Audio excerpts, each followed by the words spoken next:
Gen Z আন্দোলনের ঢেউ লেগেছে এখন ভারতের রাজধানী দিল্লিতেও।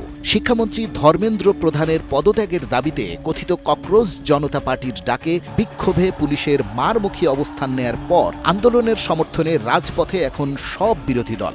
12 বছরের শাসন শেষে নরেন্দ্র মোদী এমন এক সংকটের মুখোমুখি যেখানে বিরোধী দল নয়, সবচেয়ে বড় প্রশ্ন তুলছে দেশের তরুণ প্রজন্ম। সাম্প্রতিক প্রশ্নফাঁস বিতর্ক, চাকরি প্রত্যাশীদের ক্ষোভ এবং জবাবদিহির দাবিকে ঘিরে সেই মোদী সরকার এখন নতুন চ্যালেঞ্জের মুখে। কেন এই পরিস্থিতি মোদী সরকারের জন্য অস্বস্তিকর হয়ে উঠেছে, কোন কোন কারণে বাড়ছে রাজনৈতিক চাপ, চলুন বিষয়টি বুঝে নেওয়া যাক। আন্দোলনের শুরুতে শিক্ষামন্ত্রী ধর্মেন্দ্র প্রধানের জবাবদিহি চাওয়া হলেও সময়ের সঙ্গে সঙ্গে বিরোধিতা সরাসরি প্রধানমন্ত্রী নরেন্দ্র মোদী সরকারের দিকে ঘুরে যায়। আন্দোলনকারীদের একটি অংশ মনে করছে দীর্ঘ সময় ধরে একই ধরনের অনিয়ম চলতে থাকলে তার রাজনৈতিক দায়ও সরকারের সর্বোচ্চ নেতৃত্বকেই নিতে হবে। শিক্ষামন্ত্রী থাকলেন নাকি গেলেন তা নিয়ে এখন আর কেউ ভাবছেন না। ব্যর্থ শিক্ষামন্ত্রীকে আড়াল করতে গিয়ে মোদী নিজেই এখন তরুণদের কাঠগড়ায়।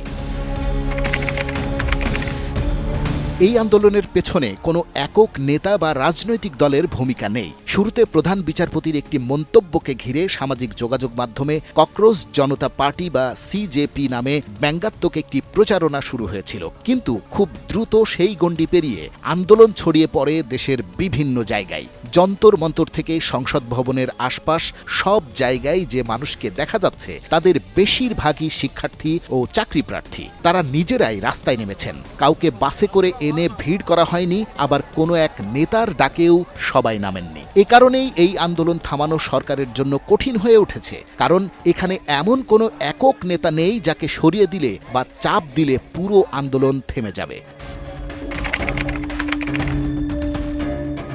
অতীতে ভারতের বিভিন্ন আন্দোলনের ক্ষেত্রে আন্দোলনকারীদের নিয়ে নানা ধরনের অভিযোগ তোলা হয়েছে। কখনো তাদের খালিস্তানি, কখনো দেশদ্রোহী, আবার কখনো অন্য পরিচয়ে চিহ্নিত করার চেষ্টা করা হয়েছে। সমালোচকদের মতে এসবের মাধ্যমে আন্দোলনের মূল ইস্যু থেকে মানুষের দৃষ্টি সরিয়ে নেয়ার চেষ্টা করা হতো। কিন্তু এবার পরিস্থিতি কিছুটা ভিন্ন।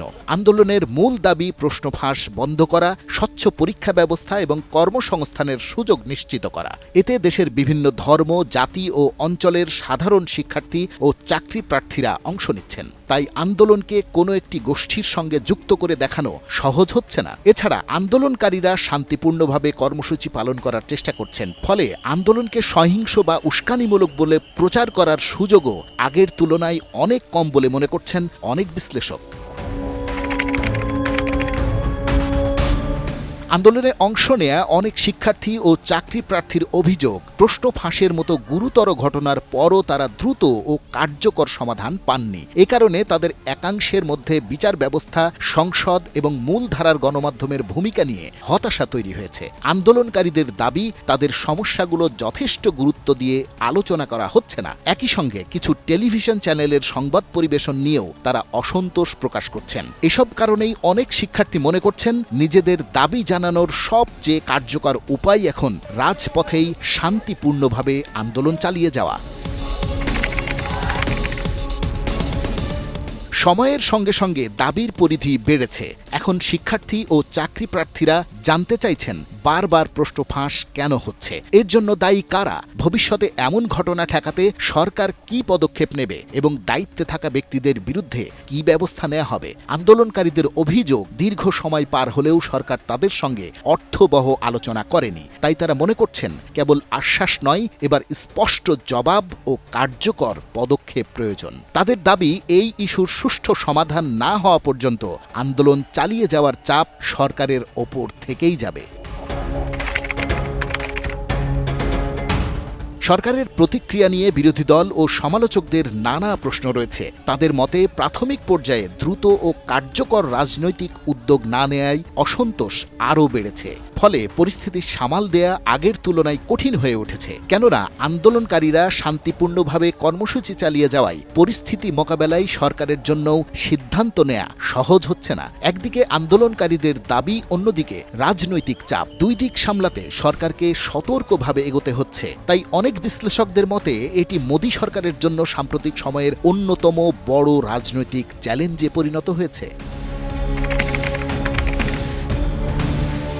এই আন্দোলনের সবচেয়ে বড় পরিবর্তন হলো অনেক শিক্ষার্থী ও চাকরি প্রার্থী ভয়কে পেছনে রেখে রাস্তায় নেমেছেন। পুলিশি টহল, নজরদারি কিংবা কঠোর নিরাপত্তা ব্যবস্থা থাকলেও তারা আন্দোলন চালিয়ে যাচ্ছেন। আগের অনেকেই একা প্রতিবাদ করতে দ্বিধা করতেন, কিন্তু এবার বিভিন্ন রাজ্য থেকে মানুষ একসঙ্গে একই দাবিতে রাস্তায় নেমেছেন। ফলে আন্দোলনকারীদের মধ্যে এক ধরনের ঐক্য তৈরি হয়েছে। বিশ্লেষকদের মতে এই সম্মিলিত অংশগ্রহণই আন্দোলনের সবচেয়ে বড় শক্তি হয়ে উঠেছে এবং সরকারের জন্য পরিস্থিতিকে আরও কঠিন করে তুলেছে।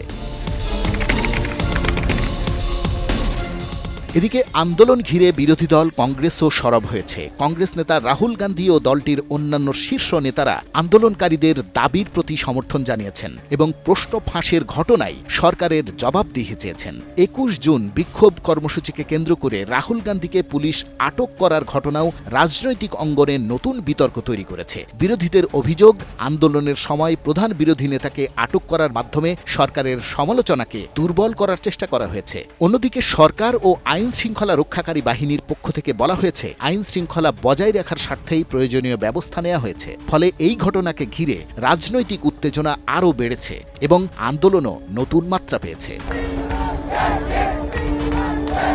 প্রশ্ন ফাঁসের অভিযোগ দিয়ে শুরু হলেও এই আন্দোলন এখন শুধু শিক্ষা ব্যবস্থার সংকটে সীমাবদ্ধ নেই। এটি কর্মসংস্থান, জবাবদিহি এবং সরকারি প্রতিষ্ঠানের প্রতি মানুষের আস্থার প্রশ্নও সামনে নিয়ে এসেছে। আন্দোলনকারীদের দাবি, এসব সমস্যার স্থায়ী সমাধান ছাড়া শুধু আশ্বাসে পরিস্থিতি বদলাবে না। এই আন্দোলনের রাজনৈতিক প্রভাব কতটা হবে তা এখনই নিশ্চিত করে বলা সম্ভব নয়। তবে একটি বিষয় স্পষ্ট, চাকরি ও শিক্ষার মতো ইস্যু এখন ভারতের তরুণদের কাছে সবচেয়ে গুরুত্বপূর্ণ আলোচনার বিষয় হয়ে উঠেছে। তাই সরকারের পরবর্তী পদক্ষেপই ঠিক করে দেবে এই আন্দোলন ধীরে ধীরে শান্ত হবে নাকি আরও বড় রাজনৈতিক বিতর্কের রূপ নেবে।